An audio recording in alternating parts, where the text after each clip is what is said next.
Okay, boys, here we go. What's up internet? Kembali lagi bersama Mimin yang ganteng ini di ngoceh film tentunya. Tak lupa Mimin selalu doain kalian semua selalu dalam keadaan sehat dan bahagia ya.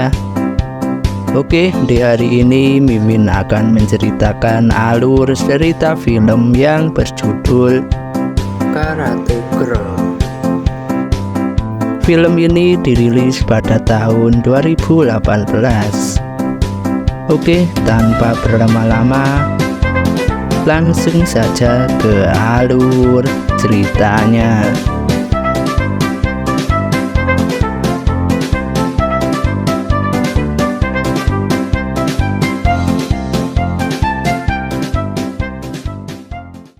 Di awal film kita diperlihatkan pertarungan karate tidak imbang melawan Tatsuya Kurinei. Di sana sang jagoan karate tampak diserang dari berbagai sisi tapi tetap tidak tumbang.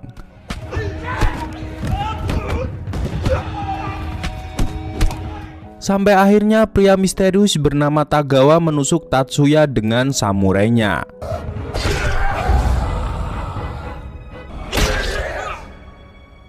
Kejadian kelam itu juga merenggut anak perempuan kecil bernama Natsuki yang diculik paksa. Sedangkan kakaknya yang bernama Ayaka sempat tersadar untuk melepas kepergian ayah mereka.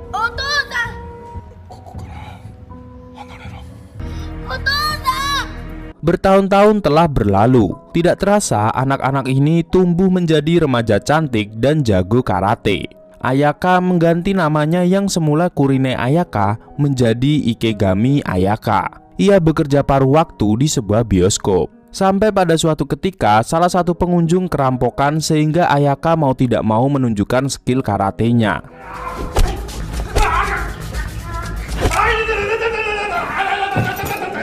Sontak saja kejadian ini menjadi tontonan gratis. Bahkan salah satu pengunjung merekam videonya. Tampaknya selepas kejadian itu, Ayaka terkena marah oleh orang yang ingin melindungi Ayaka. Padahal menurut Ayaka, ia melakukan itu untuk melindungi orang yang membutuhkan pertolongannya saja.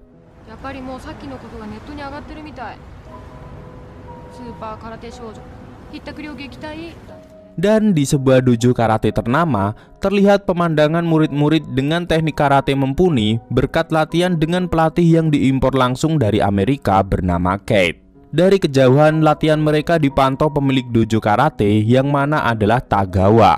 Di antara sekian banyak murid ada sosok Natsuki remaja yang kini berubah nama menjadi Sakura. Ia mempunyai skill hebat hingga dipersiapkan untuk mengikuti turnamen.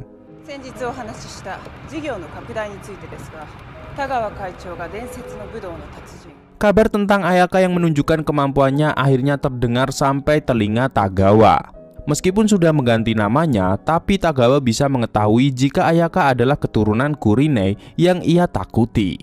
Tagawa akhirnya meminta anak buahnya untuk menghabisi atau membawa Ayaka di hadapannya setelah menganggap gadis remaja itu sebagai ancaman.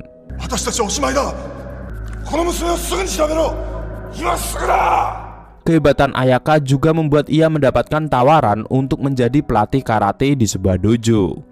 Setelah mempertimbangkan berbagai hal, ia setuju untuk bergabung dalam dojo tersebut.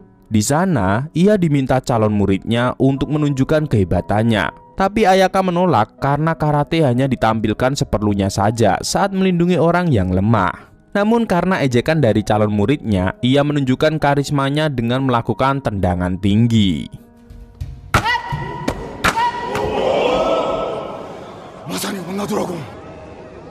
Di saat perkenalan mereka, tiba-tiba saja ada Natsuki dan cowok songong yang datang tanpa permisi dan langsung main serbu saja. Tampaknya keduanya mempunyai kehebatan teknik sehingga mudah saja bagi mereka mengalahkan murid-murid perguruan tersebut.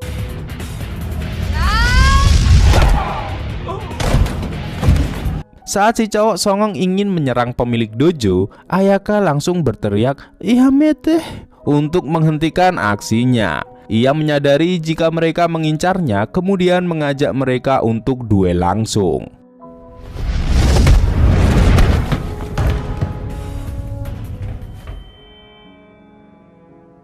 Meskipun memenangkan pertarungan tempo waktu lalu, Tetapi teman Ayaka menjadi was-was dengan keselamatan Ayaka. Ia pun meredakan kekhawatiran temannya dengan mengatakan bisa menjaga dirinya sendiri. Sementara itu, dua murid Tagawa yang kalah melawan Ayaka mendapatkan hukuman dari pelatih mereka. You lose. You die. Namun Tagawa meminta Natsuki untuk melakukan pertarungan ulang dengan Ayaka. Sebenarnya Tagawa melakukan ini karena mengincar sabuk hitam yang dipegang oleh Ayaka. Dua saudari ini akhirnya bertemu di jembatan dengan posisi siap bertarung. Dan tanpa berlama-lama, pertarungan Natsuki melawan Ayaka pun terjadi. Namun Ayaka merasakan sesuatu yang janggal, yaitu kemiripan gerakan dan teknik karate mereka berdua. Sampai akhirnya Ayaka teringat dengan adiknya yang diculik lalu mengira jika Natsuki adalah adiknya itu. Natsuki nano? Watashi ga wakaru?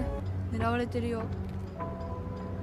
Selepas pertarungan Kurine bersaudara, Ayaka tidak fokus bekerja karena terus kepikiran adiknya. Ia mengingat lagi masa kecil mereka yang belajar karate bersama. Rupanya hal ini juga dialami oleh Natsuki yang kemudian mendatangi sebuah gedung untuk mendapatkan jawaban dari rasa penasarannya. Seperti biasa, Natsuki harus menghadapi pertarungan lebih dulu sebelum akhirnya sampai pada Tagawa.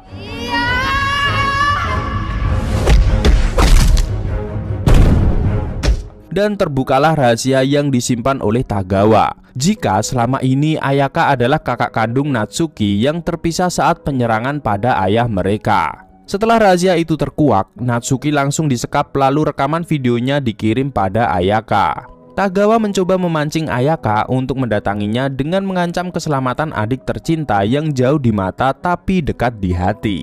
Ia meminta Ayaka untuk membawa sabuk hitam yang diincarnya selama ini. Tanpa kenal takut, Ayaka pun menghampiri Tagawa dengan membawa sabuk hitam yang diminta demi menyelamatkan Natsuki. Lagi-lagi, ia dihadapkan dengan pertarungan tidak imbang yang harus ia taklukkan.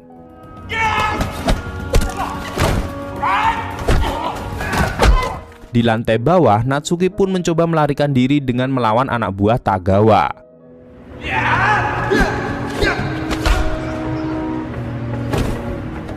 Dan inilah aksi Kurine bersaudara dengan jurus-jurus karate kebanggaan keluarga mereka.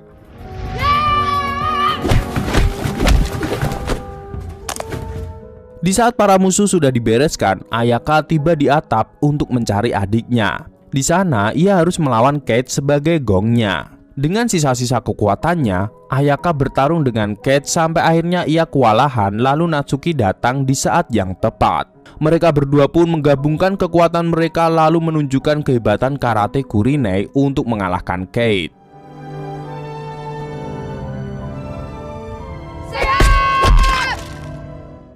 Sesaat setelah mengalahkan semua musuh, sajian menu utama alias Tagawa ada di depan matanya. Tanpa mengampuni muka melas Tagawa, satu pukulan pamungkas berhasil membuat otot-otot rontok seketika.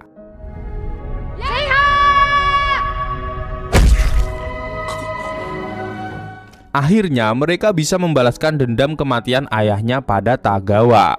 Kemudian dua bersaudari ini pergi dengan membawa sabuk hitam warisan ayahnya. Selepas kejadian itu, Natsuki dan Ayaka menjadi tidak terpisahkan lalu seringkali berlatih karate bersama demi melestarikan karate Kurine.